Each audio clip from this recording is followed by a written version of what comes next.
الحمدللہ رب العالمین والصلاة والسلام علی سید المرسلین اما بعد۔ ایک بہن سوال کرتی ہیں کہ ہماری والدہ نے ہمارے چچا کا بیٹا لیا ہوا تھا، اس کی پرورش کی، اسے بڑا کیا، بعد میں چچا نے وہ بیٹا واپس لے لیا تھا، لیکن ہماری والدہ کا یہ اعلان تھا کہ میں اس بچے کو حصہ ضرور دوں گی چاہے انہوں نے یہ واپس لے لیا ہے۔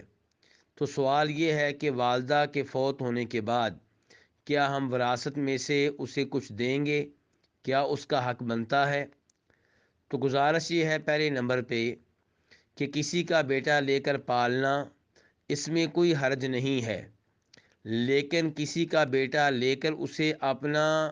منہ بولا بیٹا قرار دینا اور اس کے باپ کے نام کی بجائے اسے کسی اور کا نام دینا یہ غلط ہے۔ کسی کو باقاعدہ طور پہ بیٹا بنا لینا یہ غلط ہے، لیکن ویسے کسی بچے کو پالنا، اس کی تربیت کرنا، اس میں کوئی حرج نہیں ہے۔ اور یہ لڑکا جس کو پالا جائے گا، جس کی پرورش کی جائے گی، یہ پالنے والوں کا حقیقی بیٹا نہیں ہوگا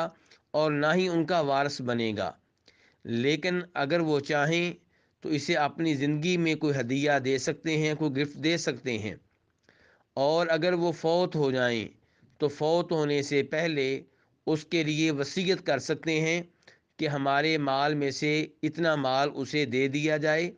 لیکن یہ وصیت ٹوٹل مال میں سے 1/3 حصے کے برابر یا اس سے کم ہونی چاہیے، اس سے زیادہ نہیں ہونی چاہیے۔ اور اگر فوت ہونے والی والدہ نے یہ وصیت کی تھی کہ میرا سارا مال اس لڑکے کو دے دیا جائے، تو ایسی وصیت پہ عمل کرنا درست نہیں ہوگا۔ واللہ تعالی اعلم۔